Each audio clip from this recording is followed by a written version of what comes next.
How you doing, YouTube? Matt Massive Beer Reviews. Back with the end of the review. A little outdoor jams.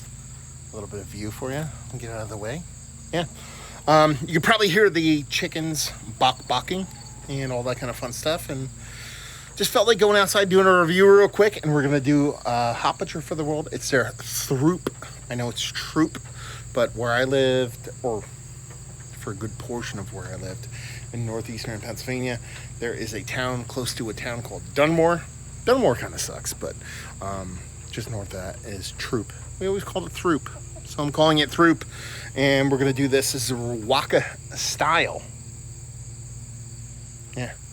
Kolsch ale, or Riwaka hopped Kolsch style ale. 4.5%. Yeah, we'll see what's what. Cracking this sucker. See what's what. Got a little proper glassware going. A little hop butcher for your mind. There you go. So what we got going on there? Looks like a big old hazy. Doesn't look like a Kolsch. I mean, for those that don't know, Kolsch is basically a lager ale for a grand scheme of things. It's a cold fermented ale yeast as opposed to a lager yeast, which means you're typically going to get that crispness, that cleanness of what you'd expect from a lager, but from an ale yeast.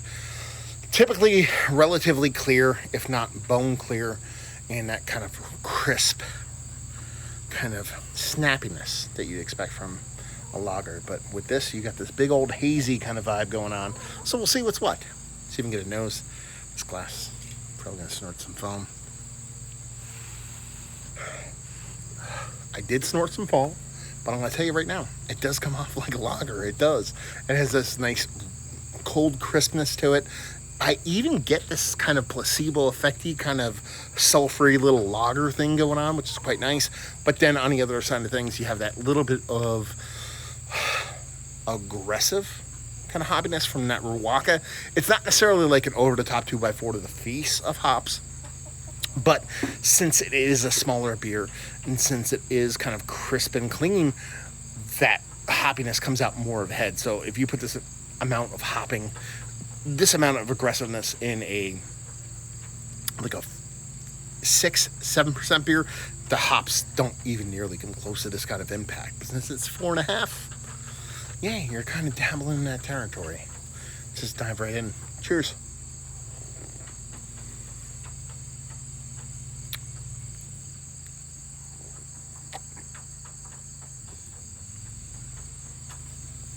Two things.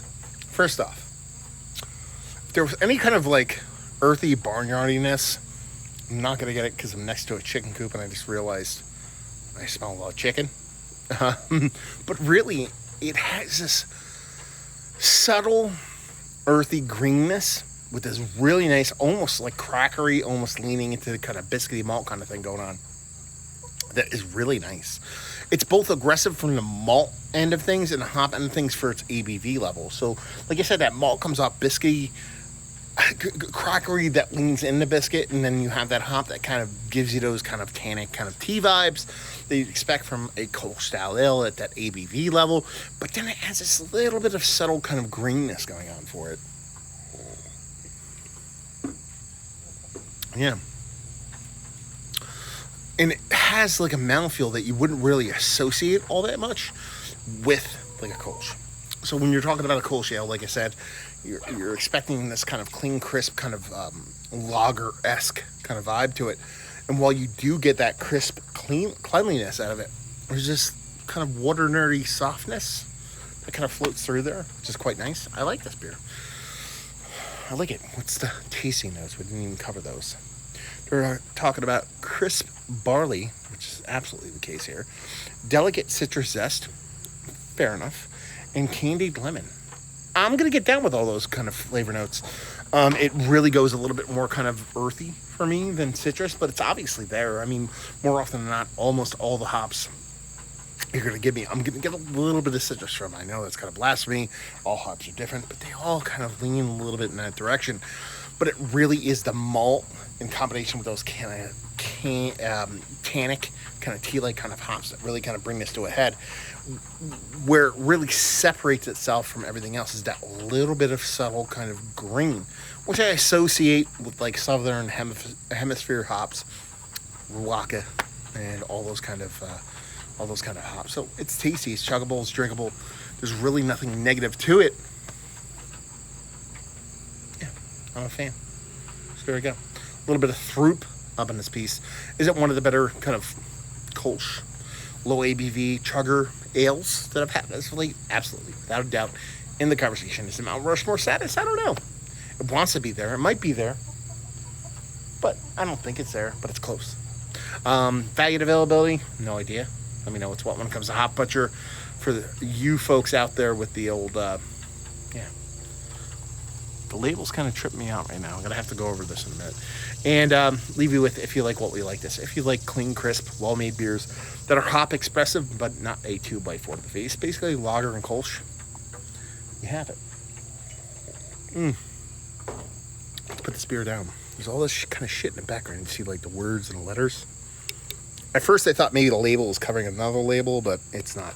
But here's one of the cool parts I like to bring up about Hop Butcher. They actually made their labels like purposefully easily separatable, serrated, because I guess these kind of plastic kind of coverings are not good when it comes to recycling. So they made it so you can easily take the label off. Bonus points, environmentalism. There you go. So hopefully you guys enjoyed the review down there. If you want to talk about it, Massive Beers. If you want to check me out doing the social media stuff, Beer Massive. Want to check me out doing the whole podcasting thing, and hopefully you guys enjoyed the review. Hopefully you're enjoying my palm right now getting in your face. Hope to see you next time. Cheers.